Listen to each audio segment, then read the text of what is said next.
right, I'm here with Toby. This is Toby. He's a very handsome dog, and he's a 1-year-old puppy, and he gets very excited and likes to jump up on guests when they come.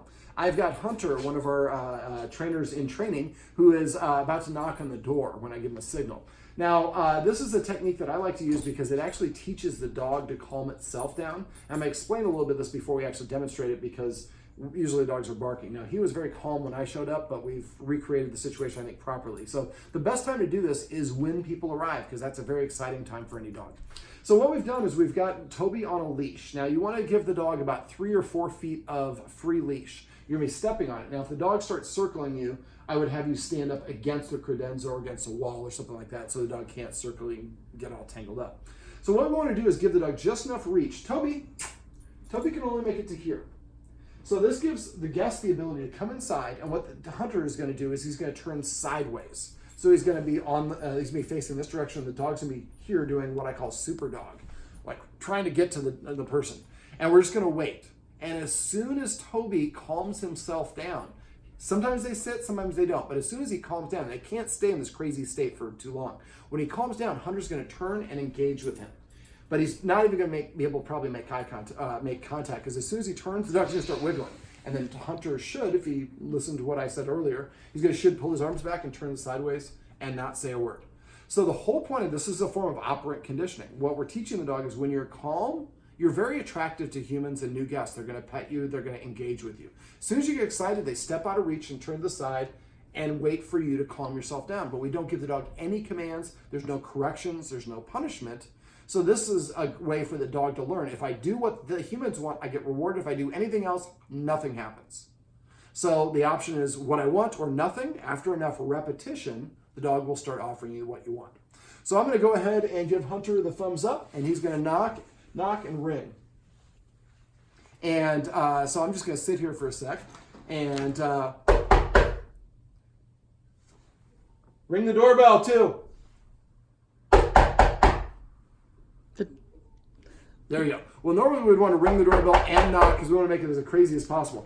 Toby, who's here? Who's here, buddy? Who's here? Who's here? You ring the doorbell too? Yeah, clicking it. Oh, okay. It's just not hooked up. Oh, you have it. It goes to our phone, but okay, there we go. All right. So I'm going to go ahead and just open the door for. Normally, you can have the guest open the door for themselves, or you can have somebody else answer the door. But right now, someone else is actually filming. So I'm going to step back and we'll see how well Hunter absorbed what we went through before. So I'll go ahead and close the door so you're not backlit. That's pretty calm. So go ahead. There you go. Now again, this is more considerably calmer than he normally is, correct? right.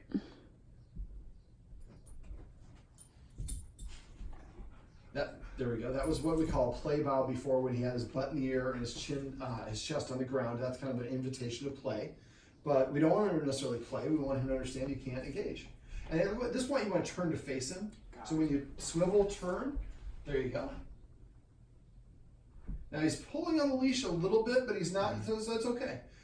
So again, the dog kind of determines what we're going to do. When he's calm, we're petting him. You can go ahead and pet him under his chin. There you go. There you go. Yeah, with the angle, you can stand up if you want. Whatever's going to get you the best angle. You don't necessarily have Hunter's face in it. Just there you go. So as soon as the dog got up, and it wasn't a huge spike of energy, but a little bit of spike, and Hunter stood up and turned to the side. So you see that Toby is getting himself all tangled up. And you can help him out if that's the case and undo it. But the idea for this is, again, the dog learns that when I'm calm, I can engage with the humans and I get a reward. And when I'm not calm, when I'm overexcited, the human moves away. There we go.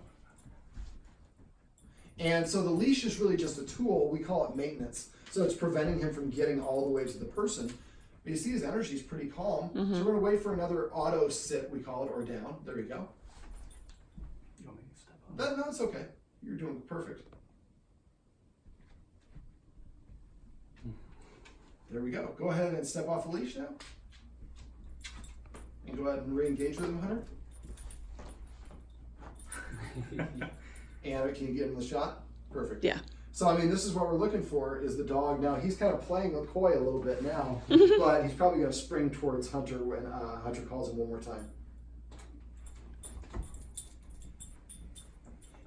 And that's okay, you can still engage with him because he's pretty calm and he's using his nose. Dogs should meet by sniffing. So if your dog is using its nose, that's kind of what we want. And if he's sniffing our feet and our legs, a lot of times if we have other dogs, or he just was working with my dogs, so he's gonna smell like it. And whenever he gets to the threshold that you feel start to get stimulated, just like Hunter did there, that I probably would have let go, but that's kind of a personal preference. So you get to set the threshold as when, what is too much and what is appropriate. And after enough practice, this is what you'll have.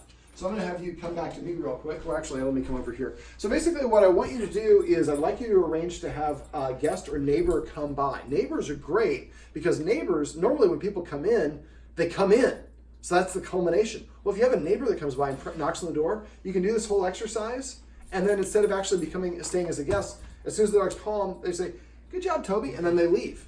So they don't get the residual reinforcement. This is what, again, you'll get a little bit of this here. And this could be a way of claiming me as property. So I'm going to disagree. Next time he tries to do this, let's see how he tries. You're going to try it again? Oh, you're going to sit. You're going to offer a behavior that I like.